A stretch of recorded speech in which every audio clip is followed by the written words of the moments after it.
plugs, or not plugs, but the cold open that I used last week because I freaking started busting up laughing with that. I'm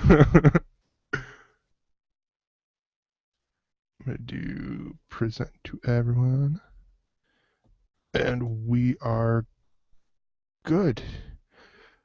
Hello and welcome to the ElseNerds, a production of Galactic Netcasts. I'm Gregor Sprague. And I'm Corey Scott. For all info on this show, including show notes and subscription links, go to ElseNerds.com. And for other Galactic Netcast programs, go to gncast.com. On ElseNerds, we swear and we spoil things, so happiness ensues. So you've been warned.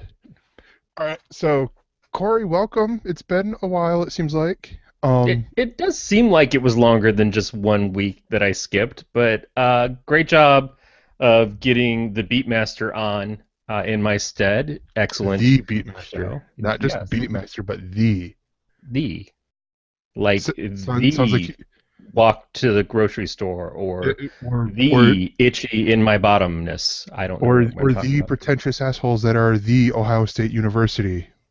Okay, Sorry, someone's from regional joke. Sorry, regional joke. But no, so we got some news. I'm doing good too. I did all my venting of work stuff beforehand, so I'm not going to do that here. Although I will say, screw Comcast. Oh my gosh. So actually, yeah, I'm gonna talk about this for a second because I didn't share this, but Comcast, our billing center, moved from what, like basically in town to where the like a lot of the people, if they didn't have decent transportation but they lived in the heart of our town, they could walk there.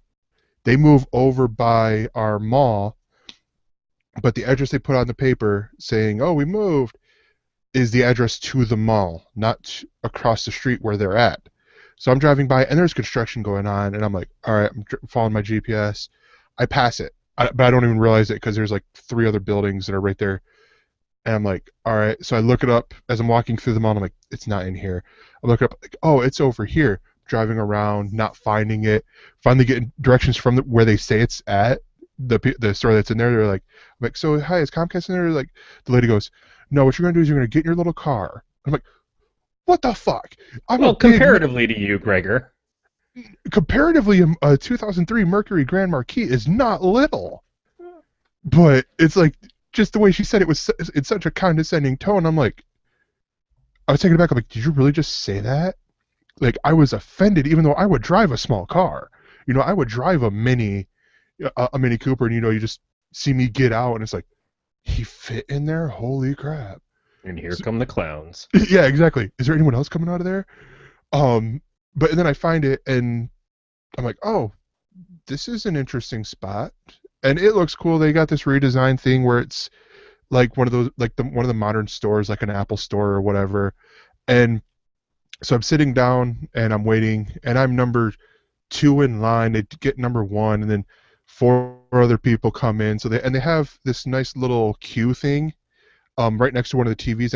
It looks like a thing of paper, but it just shows what all what where spot you are in line. So number three, number four come in. They call up number three, and I'm like, all right, cool, whatever. And then they call up number one. I'm like, are you ever gonna call on me? Gosh, I've been sitting here patiently. And they ask, like, is anyone paying a bill? And I'm like, I am. Like, you paying with cash? Yeah, okay. Like, what? No one wants to deal with cash? Come on. So that was what, last Thursday? No, last Friday.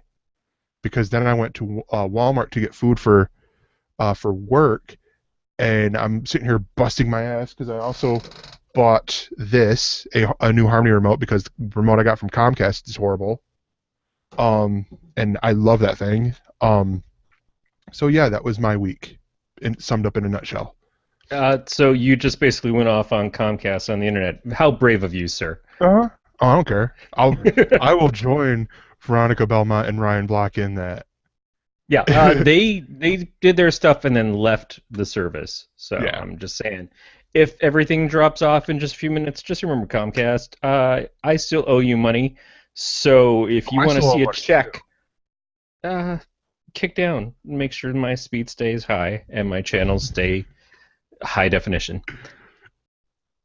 But yeah, so Anyways, let's get into the news. And because enough about bitching like little schoolgirls. Arrow season 5, which it seems weird that we're already talking about season 5 of Arrow of a lot of these shows. But Arrow season 5 will feature a familiar face as Artemis. And this is coming from Superhero Hype, who is reporting it from Variety. That with a lot of the other casting, which is really interesting, really cool, really interesting. But we will also see Madison McLaughlin, who played the Black Canary impersonator Evelyn Sharp in the series. She will be suiting up as the young as Artemis, and Now, she's I'm assuming this is the same character, just changing what her secret identity is after being inspired by Arrow or by the Green Arrow in the last season, the episode where he basically talks her down out of getting revenge dressed up as the Black Canary, which led to the reveal of who the Black Canary was to everybody after Laurel had passed away. yeah. That would make sense, and for that, but part of me wonders because we also got the news of the first episode of The Flash is going to be called Flashpoint. And so it's one of those things like, are they going to use Flash to retcon all these other shows, to bring in Supergirl into this universe, to somehow get to where Leonard Snart is on all the shows like it was they said he was going to be on, and reverse his death at the end of the time uh, thing in Legends of Tomorrow. Um, in which case, this could twist this to where she's not playing Evelyn Sharp, but maybe she is playing um, the daughter of the villain's Tigress and Sportsmaster. Which we don't know what her character was Yeah. before. So we don't know anything about her. So she could be that anyways. It's kind of, I don't know, I'm a little bit put off by the fact that it's yet another Archer in this city. But It's like somebody at the Walmart had a big sale on bows and arrows, kids. You can just go down, grab one, throw on a ski mask. Oh well, no, that's something different. But just get out there and shoot them up. At least the other two characters that we've heard about for this season, Mhm. which are the Vigilante and who is the other one? Like Mad Dog or somebody? Wild Dog. Wild Dog. Uh, Such successful characters from DC's backdrop. Mhm. At least they aren't Batman villains stolen over to be in Arrow. Uh, but at least neither of them are archers. Yeah. And Well, and but there's this is Vixen coming in this more like with Legends of Tomorrow too. She's not an archer. well, it's also a different Vixen though. It's not the Vixen that we know from before. Yeah. So we don't know what she is. But No, she's true. not an Arrow. This is another Archer going into the Arrow universe, and like I said, it may be a little many. Can we all agree and say thank God that it's not Cupid? It's Cupid, stupid. You had to give the one cool line she had. You had I to don't know say that it. it's a cool line. It's just that's Out of what she's. every line she had, everyone that they tried to make, oh yeah, this is a cool line. That's the one that was the coolest. I just think It she still was a proved that crappy line. anytime you fall in love with Oliver Queen, you become really detrimental to the enjoyment of the show. Yeah. But yeah, so I mean, I don't know. It's really interesting to see, and who knows?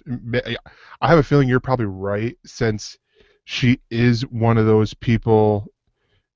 That she is one of those that is going to be recognized. Um, I just got through watching the IT Crowd for like the seventh time. It was what I would watch when I'm at work on lunch, and they had one actress play two separate roles in two separate seasons. But the way they got around it is she was in the first or second season, but her face was bandaged up. And you did see her face because she was a model, and she got in a car accident or whatever, and she had to have facial reconstructive surgery. And then she was in season 4, again, but without the bandages, and like that makes sense. But with this, I have to agree with you that it is going to be, she is going to be the same character, just now she's taking on the name Artemis. Yeah, she wasn't just a background character. She was a focus of an episode, and she was another vigilante in her own right at this point by stealing the identity of Laurel. But it seems very fitting that it would be okay. She goes from impersonating Laurel to becoming a hero, like what Arrow talked her into, and she sort of follows his theme by becoming someone. And that's assuming that Artemis is being used as an archer. Now the character started in the comics under the name Arrowette. And when they did the Young Justice cartoon, they changed her name to Artemis. But Artemis, the original character name that I remember it, was a Wonder Woman character. She was another Amazon on the island, and when Diana lost the right to be Wonder Woman, Artemis was the one who won in the challenge and became Wonder Woman for a while in the 90s, and they gave Diana a very shitty costume, which they seem to like to do to her for some reason. So, who knows what this Artemis should be? Yeah. But so in other news, sticking with the world of people's childhoods of superheroes, Bryan Cranston is set to play Zordon in the Power Rangers movie. Um, and I guess the official poster, as we're recording this on the 21st, is going to come out tomorrow. But the Breaking Bad star has revealed via Twitter that he will be playing the Power Rangers mentor Zordon. Now the interesting thing about this is my childhood. This is, I think it started 2 years before I was born or something like that. Um, but at the same time, it's one of those things that, was very much. There's video somewhere that one of my family members has of me at the age of 4 putting on a full ski mask with one of my cousins going, "I'm a Power Ranger," and cuteness abounds with that. Um, but along these same lines, it's you know I don't know exactly how I feel about this because Evan was saying, "Do you think he'll do mocap?" Evan was mentioning this before the show, asking, do I think that they'll do mocap for Bryan Cranston? And I said, I don't think they need to, because you look at uh,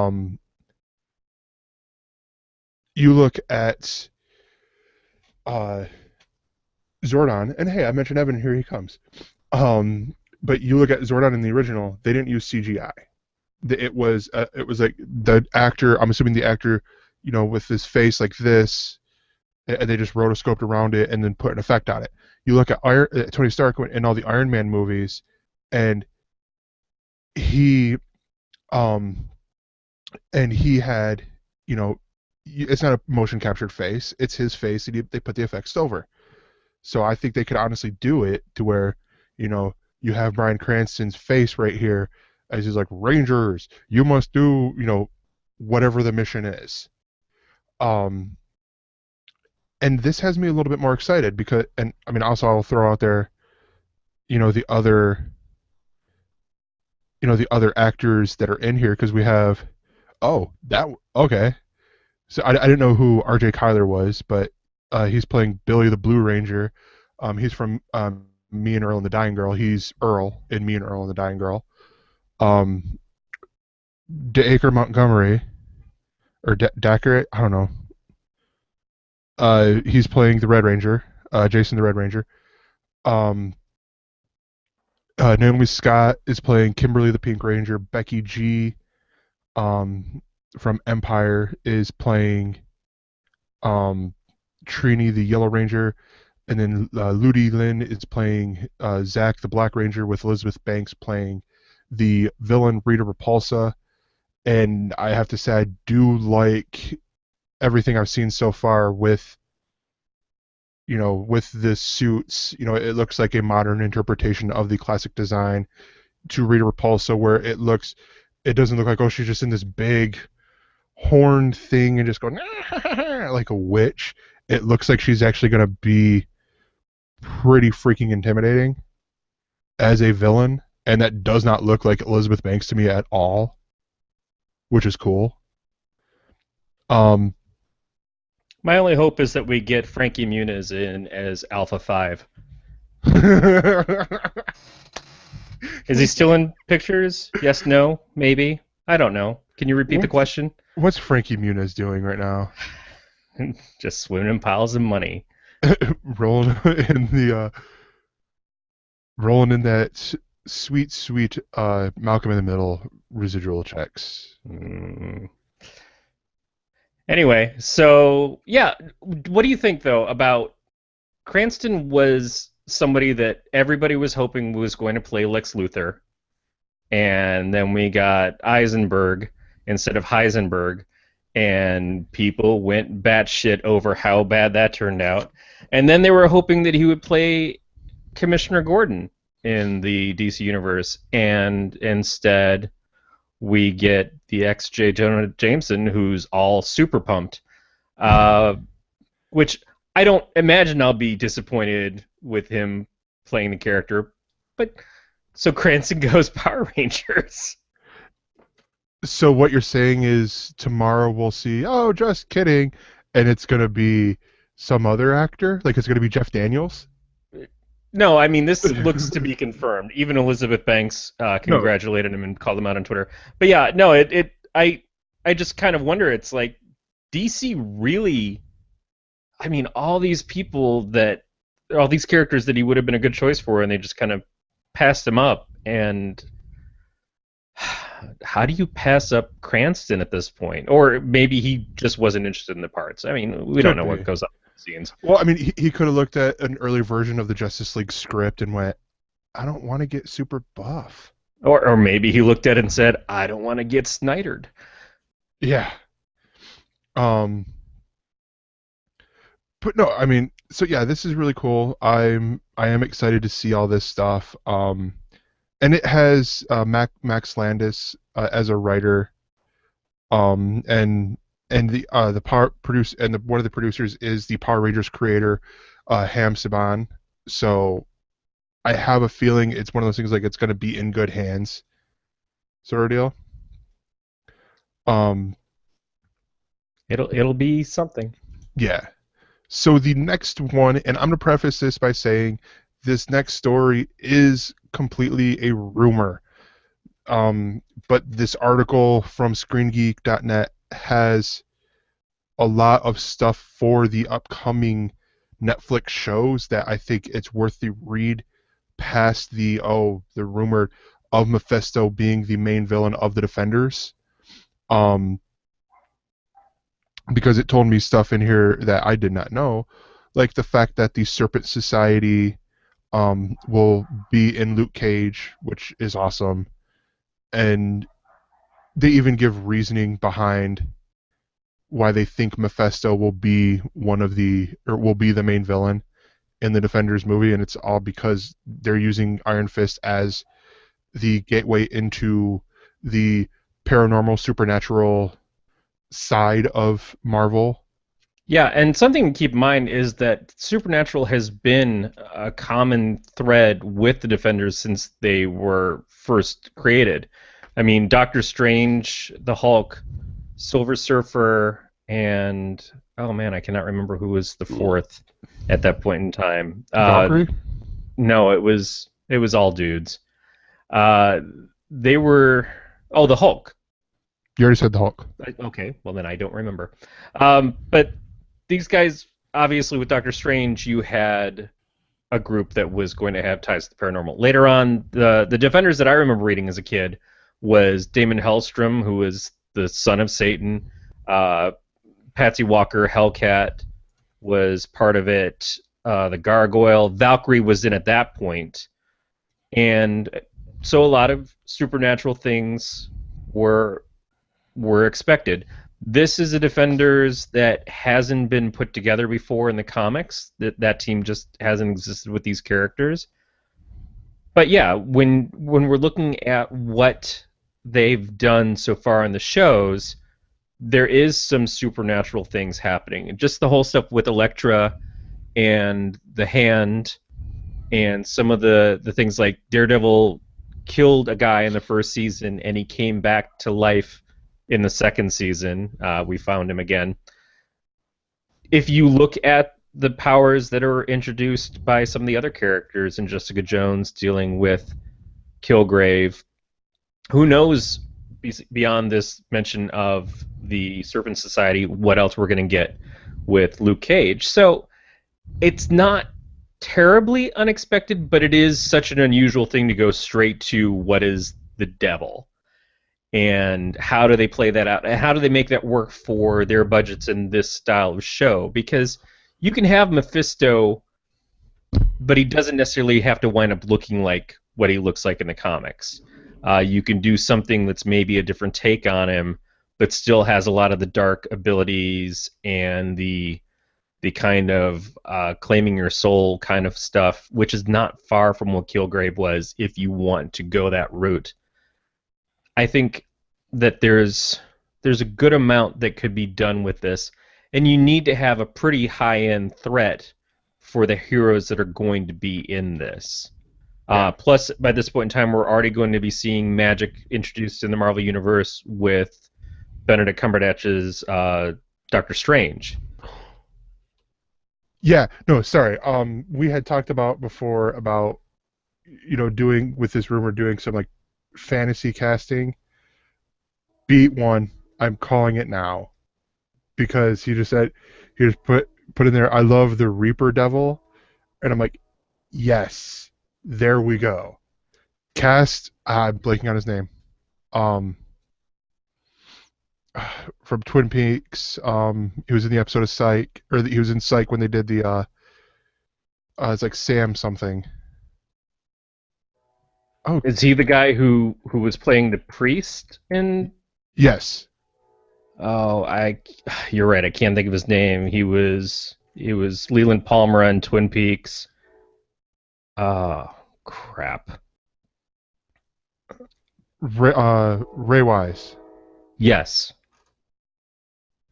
Wow, he is not on the first page of Twin Peaks IMDb. Yeah, Ray Wise, who's done a lot of great stuff and would be pretty solid as Mephisto, and should be coming off the high of being on the revival of Twin Peaks, hopefully, by the time that comes around. Namor, I think, was the other member Yeah. of the Defenders. In Yeah, the first the series. founding members are Doctor Strange, Namor, and then Hulk. Yeah. And then Silver Surfer came in later. Yeah, so, I mean, the thing about the show is that it does stick to the essence of who these characters are, but what it does around them is very inventive, very modern. It's not necessarily staying 100% to what the comics were, although the Kilgrave stuff was pretty accurate, uh, creepily so. And so I'm interested to see what they would do with this going forward. And, It's who else is going to be introduced to fight this? Because I assume we're going to see people. Misty Knight. Misty Knight is going to be part of the Luke Cage series. Colleen Wing, I think, is already talked about being introduced in Iron Fist.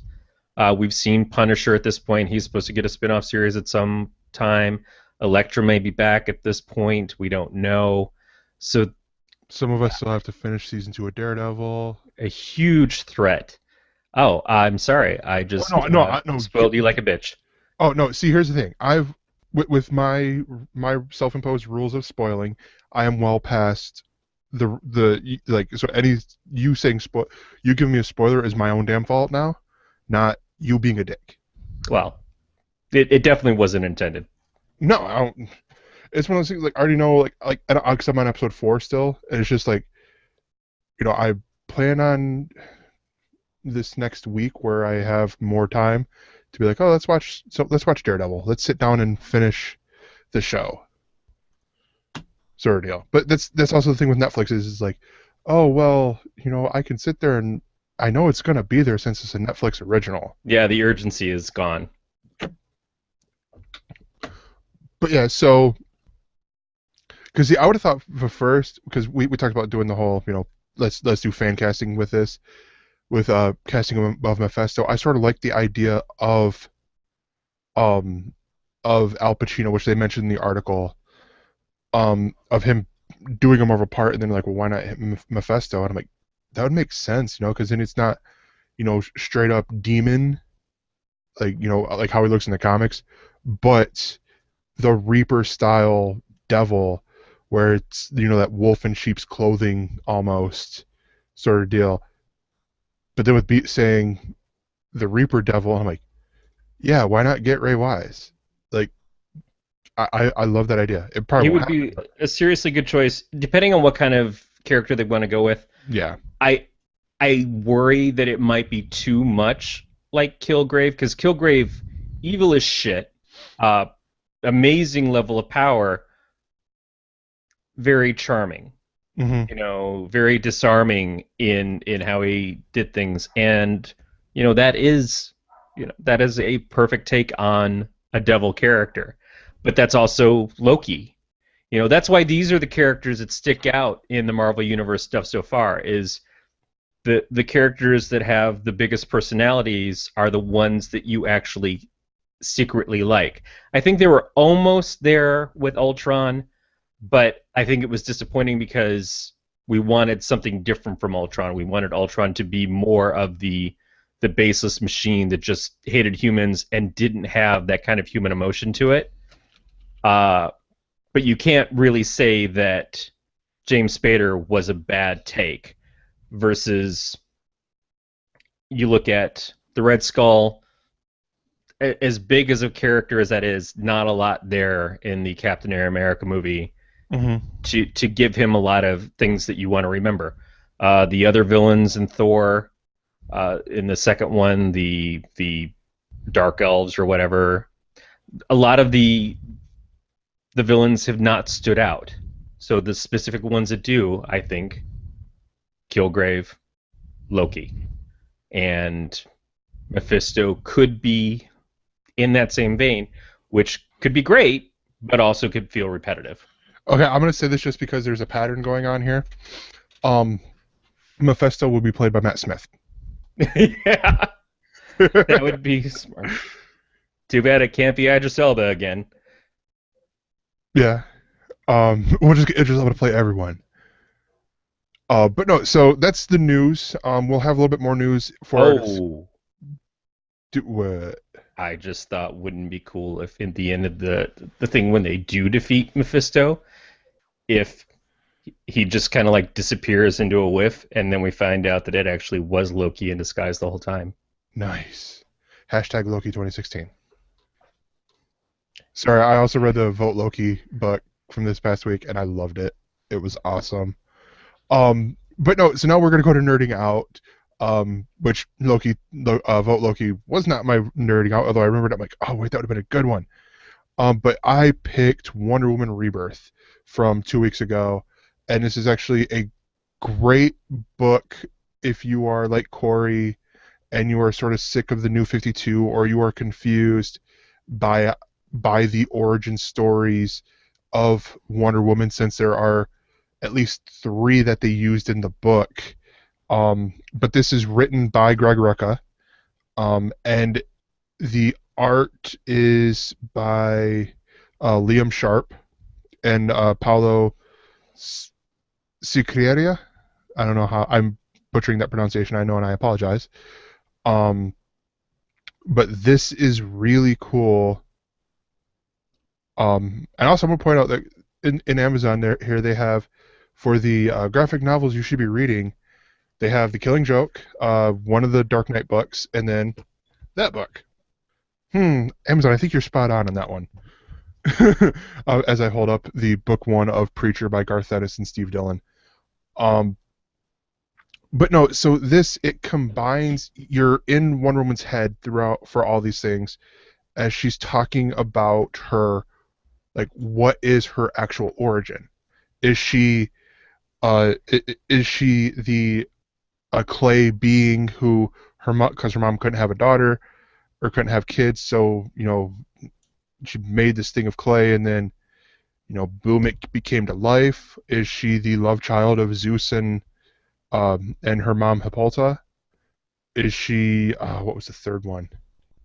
It's like something with like all the Amazons or whatnot, sort of deal. Even with the introduction of Steve Trevor, was she like how they do it with the Wonder Woman animated movie, where she entered into a contest in disguise so because her mom forbid her from entering it because she'd have to be banished, um, or is it this or that, and it was really really brilliantly done, and this book honestly has me excited for what Greg Rucka is going to do with the run going on, because this is that unique take, since they're going to 2 issues a month, where the first issue will be, I believe the story arc is called, what is it, uh the arm or something like that. It's a really simple title, and then year one is the origin story that he's telling, and it is just really really cool. Like, I'm super excited about this. It's the lies. The lies, that's it. Um, like, I would say more so out of any of the DC books, and I've read, with the exception of this past week's um, Rebirth books, I've read pretty much all of them. And I've read all the the new, as the new stuff has been coming out. Um, but I have to say this Wonder Woman one does seem the most interesting. Superman again seems like it's going to be disappointing to me, because the setup, great setup for that, but then it quickly turned into, that's Clark Kent right there at the end of, I want to say, Action Comics. Like, there's Clark Kent right there, who I'm assuming is the new 52 version. So did you really just have him die and come back within 2 issues? Sort of deal. But I don't feel like I'm going to get that at all with Wonder Woman. I feel like it's going to be great. If you want to hear my rant about the Rebirth concepts, you can go back a couple episodes. Apparently, it was quite popular with the head of our network. Yes. But wait, so should we do that properly, like with a little asterisk? See episode number 5, I think is what it was. You would know better than I do. Yeah, episode 5, if it's 2 episodes ago. Yeah, I'm excited about this book because, well, let's be honest, because of Greg Rucka, Mm-hmm. and certainly the alternating issues.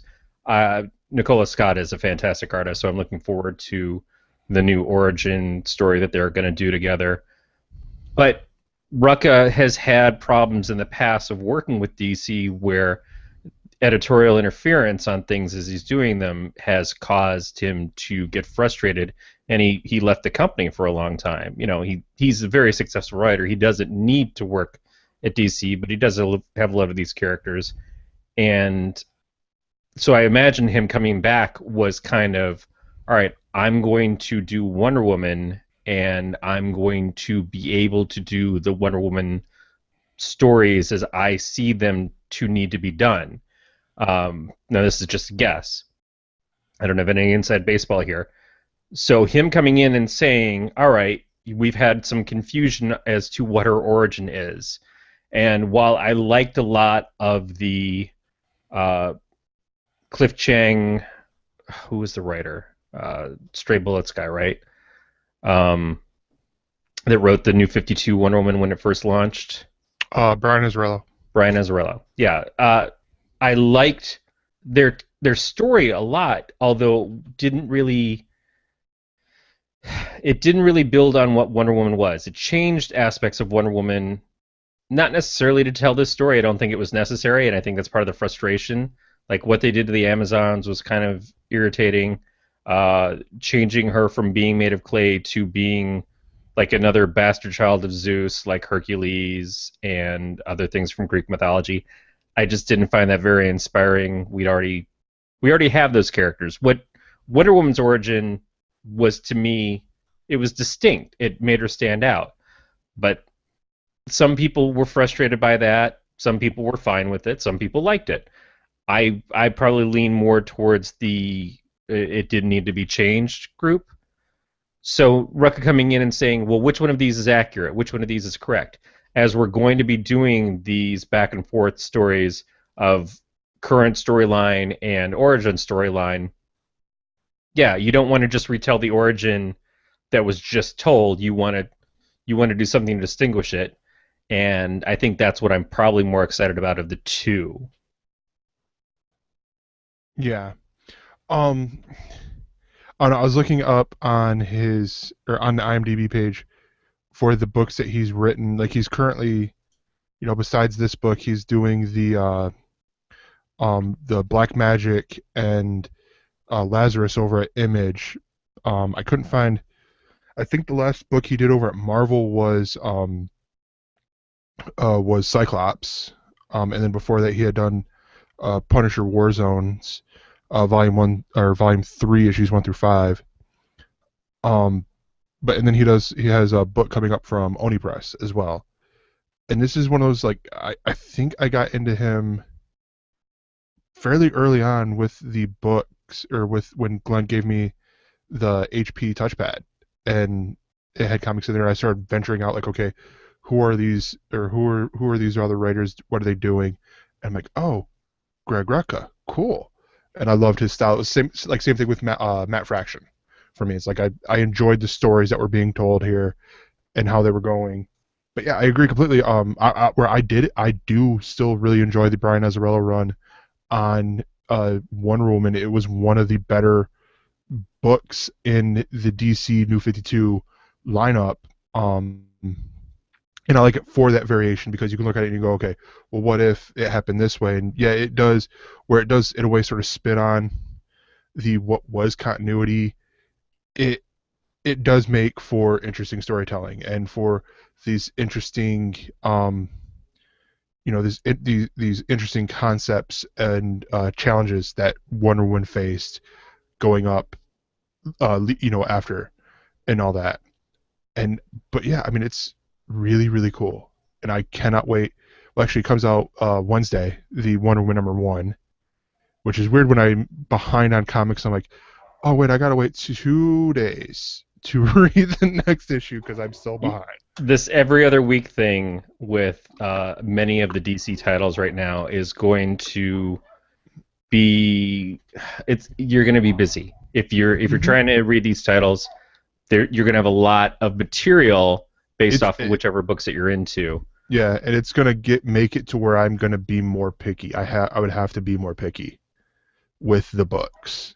And I can't say enough. I mean, it's sort of frowned upon in the modern support your local comic shop kind of thing, and you can still support your local comic shop, but the week to week or every other week thing maybe isn't for everybody. Maybe you look at getting these things when they're in collections. Mm-hmm. You can still go to your comic shop, your local bookstore, and buy those collections, and you should if you can, if you have one available to you. But maybe being able to read the issues consecutively as opposed to every week. Although it's kind of compelling because DC doing all the titles at $2.99 is, when I'm seeing books at Marvel that are at $4.99 an issue, it's really hard for me to say, oh, go support Marvel right now. And I would even throw in there with Image, where it seems like Image, everything, with the exception of, I think, the Island and Image Plus, where those are more magazines. I think everything there is at $3.99. Yeah, but that took a while. Image held at $2.99 longer than either of these other two companies, and the fact that Image, the pricing is for the most part set by the creators more than it is the company. But because they're not getting paid up front, they're getting paid as the issues sell and later on as the trades sell. It's a more difficult proposition. So yeah, they may not be splitting the money with the company to the same degree as they do as a hired person at DC or Marvel. So they potentially could make more, but how much are they having to deal with up front to get to that point? Yeah. And some of them never do. For every Saga and Sex Criminals and the books that really hit it big, there are about a dozen other Image titles that just sadly don't take off Hmm. or have middle of the road to lower returns, which is too Yeah. bad because it doesn't. It's not a statement about the stuff, but people get excited about what they get excited about. Yeah, no, definitely.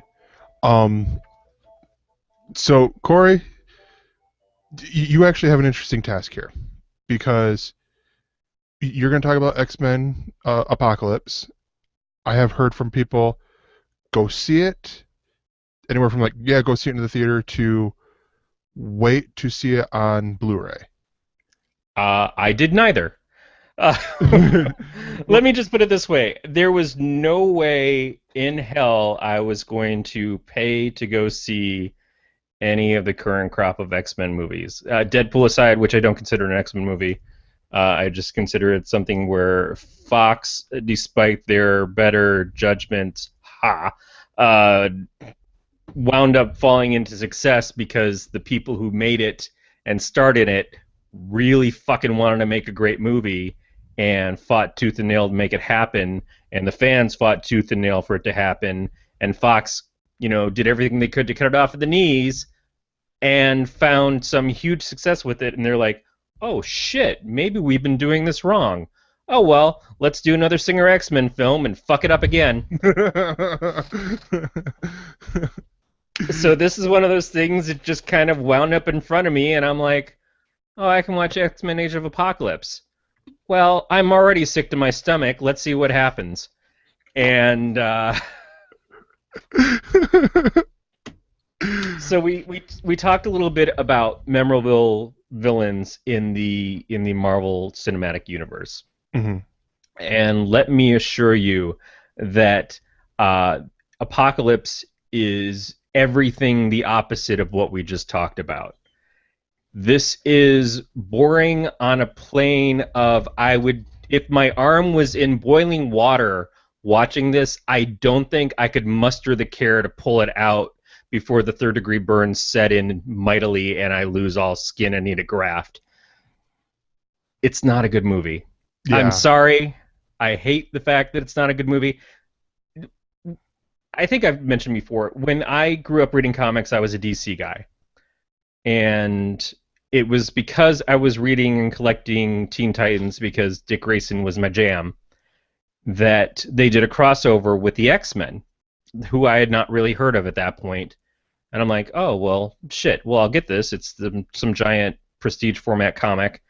And I loved it. And I'm like, well, who are the hell are these X-Men characters? And who's this Kitty Pryde? I really dig her. I'm going to go check this out. I came in about the time of the Brood Saga, which I think was like 161 to 163. Mhm. And it was shortly before, I mean, the X-Men were all out in outer space with the Starjammers, and Xavier was on Earth. Xavier formed the New Mutants right around this time. So my 80s was two X-Men books kind of consecutively for years. And then later on, they brought out X Factor. And then things went to pot and they just made like a billion X-Men books. But I collected it throughout the entire, mid 80s through at least the early 90s.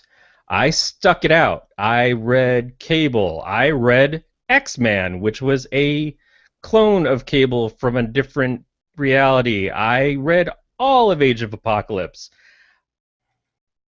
I loved these characters. I loved these stories. The Claremont stuff is from a time where he just knew how to make these characters individuals stand out. He had great storylines that had almost no endings. Usually it would be like, hey, I've introduced 1,000 things and I'm not going to tie a bow on any of them. But they were just really compelling and good. And that is not what Singer does. Singer's characters are almost all the exact same voice. It's a complaint I see people say about Bendis' Avengers series, is that everybody talks the same. The Avengers had got nothing on the X-Men in these movies. Because, first of all, none of the characters are like themselves from the books at all. And I think that that's something that has had to happen over time because it started out with one X-Men movie. We had a few characters. We just grabbed a handful of the ones that we thought were cool and put them on film together. And yeah, it didn't make a lot of sense because we didn't have Beast, we didn't have Angel, we didn't have some of the boring times of the old X-Men, but we introduced the X-Men and said, hey, the X-Men exist, and now we're introducing Rogue and Wolverine into the series, so you can see them mix it up with these other characters too. And then X-Men 2 happened, and it got a little bit more convoluted, and there were people like, well, why isn't Kitty Pryde, why did she suddenly de-age all of a sudden between movies? Uh, but why isn't Kitty Pryde and Colossus part of the team, sort of? Well, they're there, but you'll get around it. Then Singer left, and things went to pot. The Ratner X-Men: The Last Stand was just, I mean, I'm surprised that the films ever were able to recover from how bad it was, but the way that it recovered was going back in time. And this was not Singer either. This was Vaughn that did X-Men: The First Class. But Jesus, it's like everything that was the X-Men just stopped making sense at all. Because suddenly Havoc is the older brother instead of the younger brother, and by about 20 years. And characters would show up in this first movie that happened in the 60s, and then look the same age in the 70s, and now look the same age in the 80s. Apparently Quicksilver in between X-Men Days of Future Past and X-Men Apocalypse has just been living in his mother's basement the whole time, and I guess the sun didn't do anything to his skin because he was never outside, so he doesn't look like he's aged at all in the 10-year time span between the two movies. He's also the only one in the movies that has a distinct personality, but he's a distinct personality based off of his power set and based off of really cool scenes that make him way too powerful to be that you can use in the rest of the film at all. It's like, here's your really great Quicksilver scene, and now we can't use him anymore. So twice with that. Introduced in the last movie, great Quicksilver scene. Okay, bud, see ya. Introduced this movie, great. And now we can't let you do anything else. We're just gonna have to cut you off and hope that nobody notices because you're way too powerful and enjoyable to be in this movie. I think that this is a stroke fest of mystique because that's pretty much what the films have centered around. They just keep bringing back what they think are their key players. Here's Charles. Here's Magneto again for no fucking reason, and nobody gets to grow. Nobody gets to change who they are from film to film. It's just like another 10 years has gone by and we're still doing the same shtick. And here's some villain that wants to destroy the world just to destroy the world, which has just gotten old in every comic book movie. I just want to do it because I can. I don't have a reasoning outside of it. So it's just kind of disappointing. The introduction of Storm, the introduction of Psylocke, the different version of Angel that they don't really explain why this is an Angel 2 but isn't the same one that we've seen before. The fact that Jubilee has been born 20 years ahead of when she must have been born when she was introduced in X-Men 2 doesn't make sense.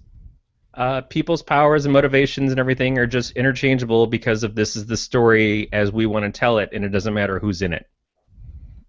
Yeah. I find that very frustrating as not just a comics fan, but as just someone who's watched your goddamn movies.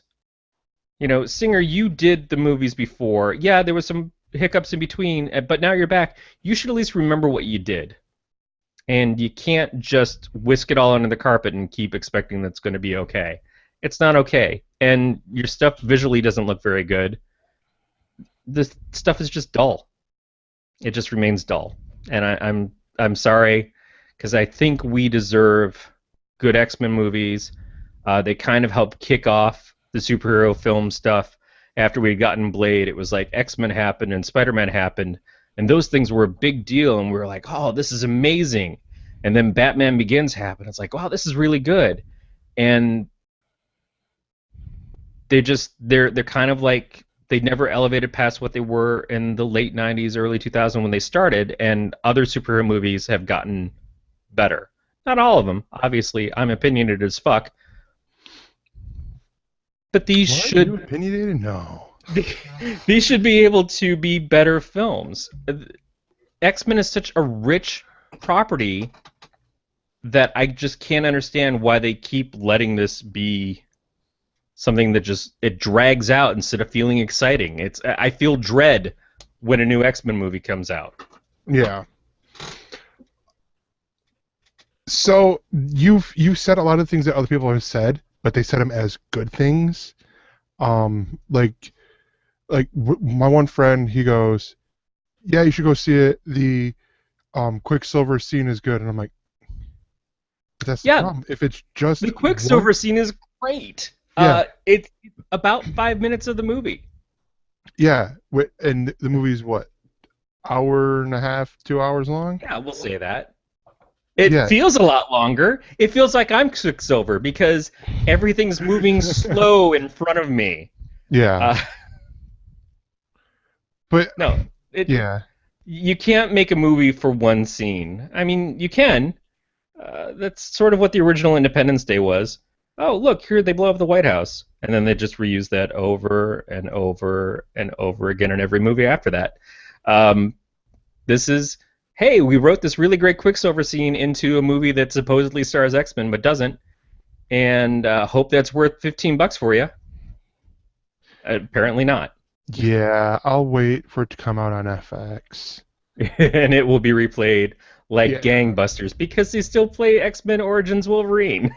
hmm I think they just started playing the Wolverine Oh, they've been recently. playing that a hell of a lot for the last year, and I again, you can promise me the fucking world, but there's no way in shit that I'm gonna go see your last Wolverine movie. As much as I like Jackman in the role, it's not against him, but I don't believe that any of these fuckers have learned a lesson yet. Every time it's like, oh no, we're gonna fix it now. We know we're gonna do better. You're not gonna do better. It's the people in charge don't know what they're doing yet. hmm With different people, we can see success. Deadpool was a success. Um, but the rest of Fox's movies are just ugly to me. I don't know what it is, but their production values always stand out as being just really grainy and poor. And I don't know if it's their effects house or what, but something about them just doesn't look right. And that's a visual aspect. That's not even a you make shit movies. That's a do you run this through a granulator? Are you picking up clippings of Snyder films that he drops off because they're 4 hours, just to make them rated PG-13 instead of R? I don't know what you're doing, but it seems like you should take this to your dry cleaner and run it through something with bleach. Nice. Um, so it sounds like you got a little warmed up here because we're everyone here is expecting you to rant on this next thing because our discussion topic is based on this article from Comics Alliance, Justice League set reports roundup, everything we've learned about or from or about the Justice League so far. We might as well. I know it's a Marvel property, but can we just call this Justice League Damage Control? Yeah. Or wait, isn't there a DC equivalent? Uh, it's whatever they're doing on NBC with the Powerless. insurance company. Um, but no, so here's first off, I will start by saying here's the official Justice League synopsis. Fueled by his restored faith in humanity and inspired by Superman's selfless act, Bruce Wayne enlists the help of his newfound ally, Diana Prince, to face an even greater enemy. Together, Batman and Wonder Woman work quickly to find and recruit a team of metahumans to stand against this newly awakened threat. But despite the formation of this unprecedented League of Heroes, Batman, Wonder Woman, Aquaman, Cyborg, and Flash, it may already be too late to save the planet from an assault of catastrophic proportions. Directed by Zack Snyder, this marks the big screen debut of the Justice League, featuring an all-star lineup of Ben Affleck, Henry Cavill, Gal Gadot, Jason Momoa, Ezra Miller, and Ray Fisher. So Of basically, the which, synopsis is: can five of DC Universe's greatest heroes fight their way out of a shitty franchise? yeah. um, Um, I don't know. I was looking through this, um, and it sounds like they're doing damage control. You know, um, they're trying to do this to where they have, you know, like one thing that stuck out to me is they said that it's gonna have humor. Um, it's going to have heart. There's a scene that I read pretty much written up, which is the scene of Bruce Wayne going and finding Barry Allen in his apartment that is akin to Tony Stark showing up in Peter Parker's apartment and inviting him to join up with the so Ben Avengers. Affleck's gonna hit on a young Aunt May, No, why wouldn't he hit on Barry Allen? or that I don't know. I We mean have that's nothing established in this. Uh, it So way down on the list, because there is a list of the different things that have been talked about in this, there is this part that really stands out to me. The original report surrounding Warner Brothers Justice League reveals that it would be a two-part, two-movie affair, but we've now learned that there will be one standalone movie. Deborah Snyder told Screen Rant, "We were only ever planning, and we are only doing Justice League, not Justice League one, not just. Oh, sorry, not not not two Justice League movies, Part One. just Justice League one movie." And then in Zack Snyder, it's like that doesn't mean that there isn't a chance for another Justice League movie. Snyder teased. The movie doesn't end, and you go, okay, well, that's the DC universe, adding that there's still a release date for the previously announced Part 2 movie. So it's kind of like we're making the two movies that were announced when they put out the giant fucking list for the next 10 years. Just kidding. I don't know why you think there were two parts to a Justice League movie, even though it said that on the billboards. There's just the one. I mean, why would you even contemplate that there were two of them when the words part two were up there? Now it's like, we've done all we can to go to bat for Zack Snyder. If he fucks this one, we're pretty much just going to put him in a box and shove him down in Atlantis. I think that's what I'm reading here. Is oh, we'd love to do a second one that hasn't actually been announced, although it was announced a year ago. We just hope to shit that they'll still pay us to do it. Yeah, I mean, it sounds like they're finally learning some stuff here. Um, but I don't know. It's one thing, and it makes sense, but it's sort of, I don't know. Maybe it's just because I'm a sucker for practical effects. But one of the things that they said is that Cyborg will be, at least from the neck down, will be CGI, which makes sense. Of course. Um, They also said the Flash's costume is made up of 148 pieces, and the cowl alone has 70 pieces. yeah, that I'm like, So that's as busy as a Jim Lee drawing of Flash. yeah, that's like okay. I again, I go to the cosplay people, and it's like, all right, let's see it. Can they do a behind the scenes featurette of the Flash's costume on this for people to do highly accurate yet not gonna cost a like $20 million. Oh man, I know cosplayers. They will do it. They will figure it out. First of Hmm. all, they have minds like engineers. Yeah, They are incredibly talented and driven, and sometimes I think that they must have bankrolls that are on the level of what Trump says he has. But he's a filthy fucking liar, and that they will do it, and they will improve upon it and give the yeah, movie something to aspire to. I do want to say that at least it sounds distinct from what the Flash's outfit is on the TV show. Hmm. It sounds like it's going to be a different take, and that's something that they kind of have to do. They have to make this movie Flash very different from the TV Flash. As much as we like it to be the TV Flash in the movie, and I've got nothing against Ezra Miller at all, but we have a really good Flash. I sure would have liked it if that's what they did, but knowing that they're not doing that, then make it as completely different with still being the spirit of the Flash as you can to make the movie stand out and to not steal away from what the show already is. Hmm. That's a tough position to be in. To be the guy who's like, hey, everybody who's seeing this character on TV that they love by this actor that they love in this show that they love, I'm going to be trying to do that character over here as well. Give me a chance. Uh, so you have to not emulate, you have to make it your own. And Yeah. I'm hoping that's what they do. No, yeah, definitely. Because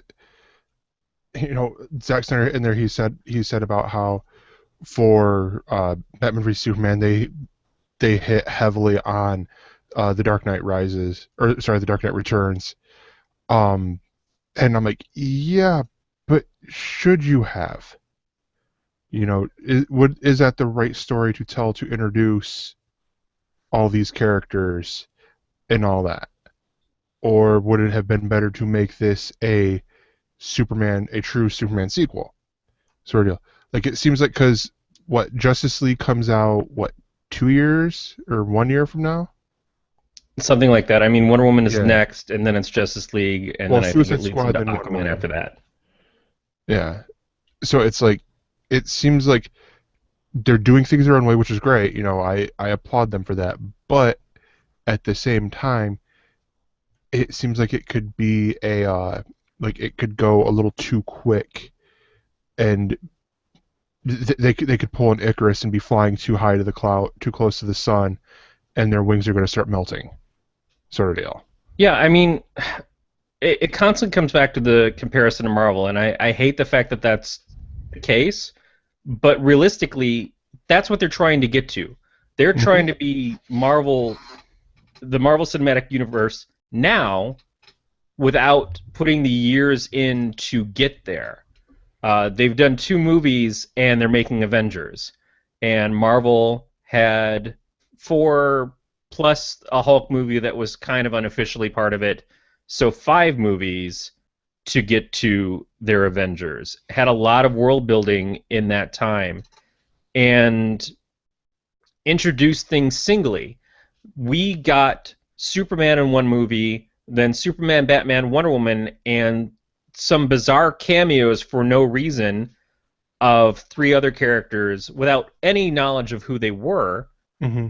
If you aren't, accustomed to knowing who these characters are, to get to this, and then lost the first character that we were introduced to.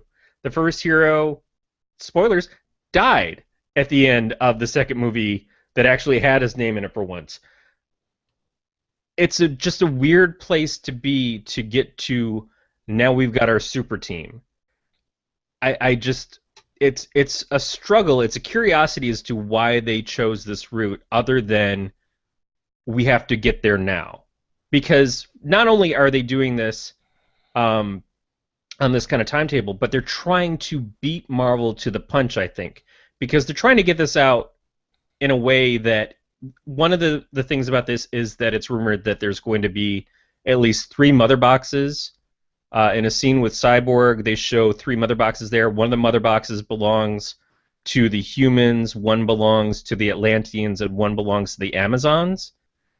The mother boxes are kind of looking sort of power gemish, and the fact that they're trying to introduce things that relate to Apocalypse, there's obviously going to be comparisons to Thanos. So as much as they can do to beat Marvel up on screen with these concepts of uniting these things, it's just oh well, you're doing your Civil War comic, well we're doing our Ultimate War comic over here, and which one of us is copying the other? It's a little tough to give them credit for doing things that are very similar. Now, granted, Thanos and Darkseid came out around the same time. Thanos is kind of known to be a rip off of Darkseid, but it's like when they did the John Carter movie a few years ago. John Carter was the original of so many story elements and so many things, but by the time we got an actual John Carter film, we'd seen all the things that had copied it for so long that it didn't look original. It didn't have that excitement because it was no longer the first time. They waited too long to get it out there, and I worry sometimes that that's what happened with DC. If they're just trying to recreate what Marvel does, they're not going to succeed. On the other hand, trying to go so far away from what the superheroes are, what the superheroes come from, which is, being teammates, being heroic, not shooting and killing people, that seems to be not good for them either, because the reason we want to see these characters up on screen is because we've loved them for many years, and to see them portrayed so differently from they are in the comics is not any better than copying what Marvel's doing. Yeah. It's almost like, well, yeah, you're going to copy what Marvel's doing because you guys and they have been doing this for the same amount of time. All these tropes go back to your comics for decades, for almost a century in some cases. So, yeah, if there's anybody who can get away with it, it's like, all right, if I go see Paul McCartney in concert, I'm expecting I'm going to hear some Beatles songs. If I go see Ringo Starr in concert, I expect I'm going to hear some Beatles songs. It seems like those people get the exclusive to go ahead and play Beatles songs or make songs that sound like the Beatles now because they were the fucking Beatles.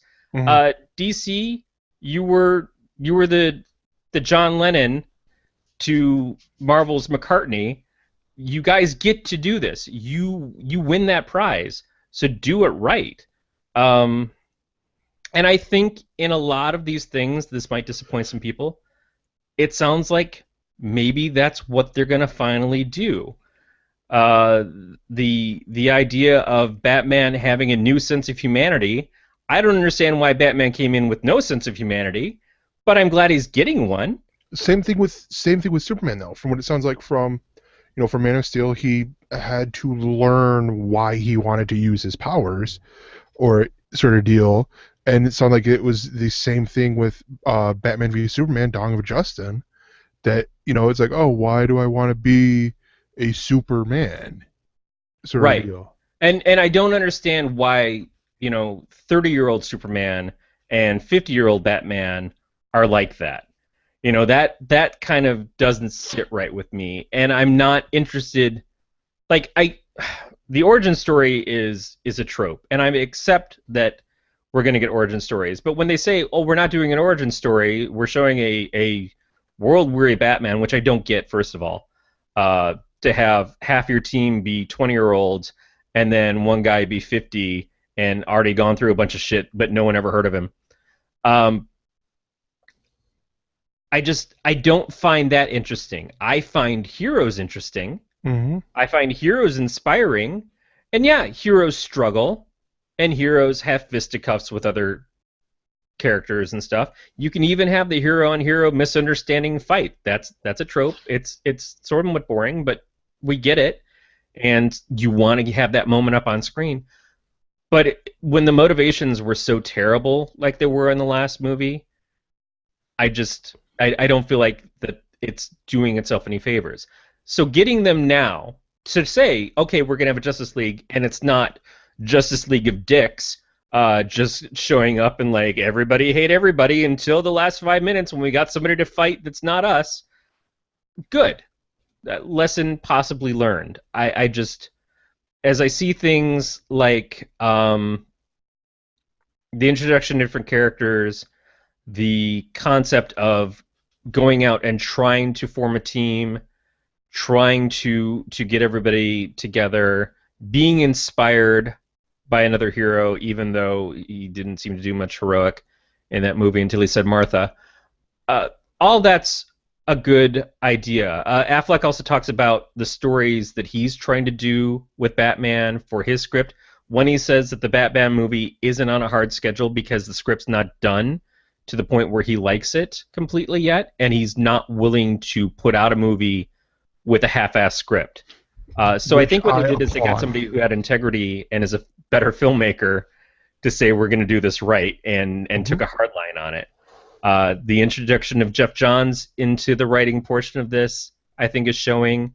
The introduction of humor. They say there's definitely room for more humor. It's not going to be DC movies by their nature a little more mythic than some comic movies, but Batman versus Superman was very dark and heavy because it was really rooted in the Dark Knight Returns, which is heavy and dark, and this is not that. This is a step in evolution to bring together all these characters who have had their origins. It's about multilateralism. It's about hope and about working together and the kind of conflicts trying to work together with others. That all says Justice League to me. Hmm. That all says DC superheroes to me. And in that regard, yeah, I think what it is smarter heads prevailed. Yeah. Um, and maybe it took a beatdown of ego to get Snyder on board, or maybe things were done behind the scenes to say, look, we really don't believe in your vision anymore. You're not working in a closed room, you're working in an open door situation, and if that door closes, you might be on the other side of it. I can't help but believe that. I don't want to just tear the guy to shit, but I think his vision for what these superhero movies are was flawed from the beginning, and I think nobody said they're flawed because nobody who knew these characters was paying attention. And now people are paying attention because you can't just put these characters up on screen and accept that they're going to sell tickets. It looks like Cyborg's movie, his standalone movie, Hmm. may have actually been taken off the docket. Like Yeah. Justice League Part 2, it may have gone away because they don't know 100% that this character is going to have the interest that they need for these movies to succeed at. I would honestly rather see Cyborg, that Cyborg movie being replaced with a Titans movie where with him involved in it. I mean, I would rather Cyborg be with the Titans anyways. I've not been a huge fan of him being inserted in the Justice League. I They haven't been able to make his standalone comics work. They've tried Hmm. over and over, and I think they're just going to keep struggling because the idea of a cyborg superhero isn't interesting. It was in the 80s. At that point in time, cyborgs were huge. We're not as interested because we have so much technology already integrated into our lives that seeing a guy with robot arms and stuff, it's so old school Hmm. that it's not terribly compelling.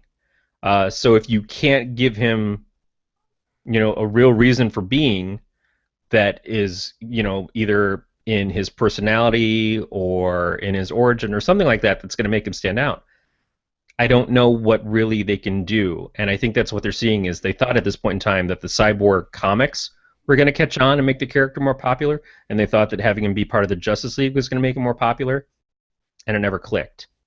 Yeah. That's why you should have gone with Black Lightning, people. Black Lightning was fucking badass. Yeah. Um. Sorry, I'm looking up right now a video for us to play afterwards. But no, because Beats bringing up, let's wait and see how.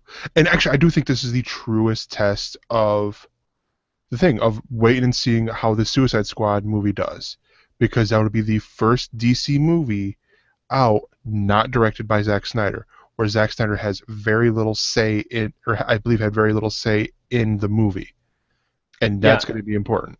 and that's the other thing too is that Suicide Squad went from being a oh that looks like a piece of shit to oh I'm starting to see what they're doing there as they've emphasized humor and they've emphasized the characters' personalities and personality clashes in the trailers and they've upped the fun quotient Hmm. and they've really kind of underplayed Joker, which we have to see how he's going to look on screen. I find Jared Leto's Joker interesting in how I think he's going to play the character, but I find everything that went into creating the version of the character just so terrible and so miscast. But that's because, like, his tattoos tell a story. Nobody gives a fuck about his tattoos in his story. Nobody thinks the tattoos are cool. They're not going to sell. Fetch is never going to work, okay?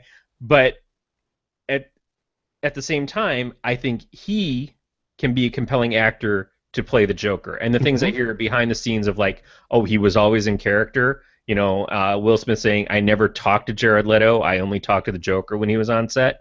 Uh, that's cool. That seems intriguing. The rest of the characters and stuff like that, I think because it's not such a huge thing of it's not Batman, Wonder Woman, Superman, they have the advantage. But again, it's maybe someone who came at it with a vision that was unique as opposed to a vision of big people hit each other. And I think that's possibly why it can be more successful. I want to see how Wonder Woman's going to do, but Wonder Woman still has Snyder in a lot of control, and it was already in the works when the reactions for Batman v Superman were coming out. So I don't know how much they can do to fix it if it's broken, and maybe it's not broken. But it'll be interesting to see what happens with that too, because that's not far away. Yeah. It's a precursor to Justice League as well. So I believe that's just about going to wrap it up here for us. And time to let you guys know that Galactic Netcast has bills to pay. So where you guys pay rent and utilities every month, we have a website and audio hosting. So please consider considering helping us out by going to gncast.com/support, and on there you can find the links to our Patreon campaign, where you can make a recurring monthly pledge. It happens first of the month, anywhere from the 1st to the 7th. And actually, if you go on to gncast.com right now, you'll see my ugly mug talking to you about the website. It's this really weird infinite loop thing. It's mind blowing. Um, and if you shop on Amazon, you can click our affiliate link, which will give you a small percentage of from everything that you buy on there, including, like, I bought a couple weeks ago Preacher Book 1 by Garth Ennis and Steve Dillon. Not a sponsor, because it's more of the book, the cost that it did for this. Amazon gave a little bit to Dave to help with the sale. I Yeah, got I mean, I got something I wanted. Dave got money. think about it that way. It's not. It doesn't change anything about what you would pay or anything that you would do to shop. It just gives a little back to the network as support, which we appreciate, and it helps us grow the network. It helps us move forward. It maybe gets us the ability to advertise, which is something that we'd like to do. But for the most part, it keeps Dave from having to stress and pay for all these things out of his own pocket, which is it's a burden sometimes, but Hmm. it's a burden that he loves, and it's a burden he took on himself. It would just be nice if we could take some of that off of Dave as much as we can. The other thing about going to the website is if you go to gncast.com/subscribe, you can sign up for the newsletter where you'll find out different things, get some info about the shows as they come out, find out about upcoming events and stuff that we might be planning. And that's completely free. That has nothing to do with money. It has nothing to do with Amazon. It's just stuff that we want to be able to connect with you on. And we don't give your information to anybody else. It stays completely with Galactic Cast. We're not going anywhere, and we're not selling off a list to anybody. It's a good old time. So do that. Yeah. And you can contact us. Let us know how we did. Tell us that we suck. I don't care. Whatever you want. Actually, I encourage the hate. You can contact us by leaving us a voicemail at 805-328-3966. I mainly say that because I know Dave has to hear it first. It'd be like, Greg, you got another thing of hate mail. Here Greg, you why do go. I keep getting texts with pictures of testicles in it? Oh, wait, you're not supposed to do that? I thought that's how text messaging worked. Gregor's like, they were my testicles, Dave. um, or you can email us mail@elsenerds.com. That goes right to us, so we see it all the time. Um, and all of our, like Corey mentioned, all of our subscription links can be found under gncast.com/subscribe, including our Facebook page and our Twitter page for the network, and our show page is at ElseNerds on Twitter. And you can follow our producers, Beatmaster is at Beatmaster80. Evan is at Mr_Fusion. I'm at that Gregor. Corey, where can people find you? You can go to don'taskcomics.com. That is my website. That's where comics that I help publish and sometimes write are on there. Yeah, and so I think the last thing to say is this has been a Don't Tell Glenn production. We'll see you guys next week. Or else. And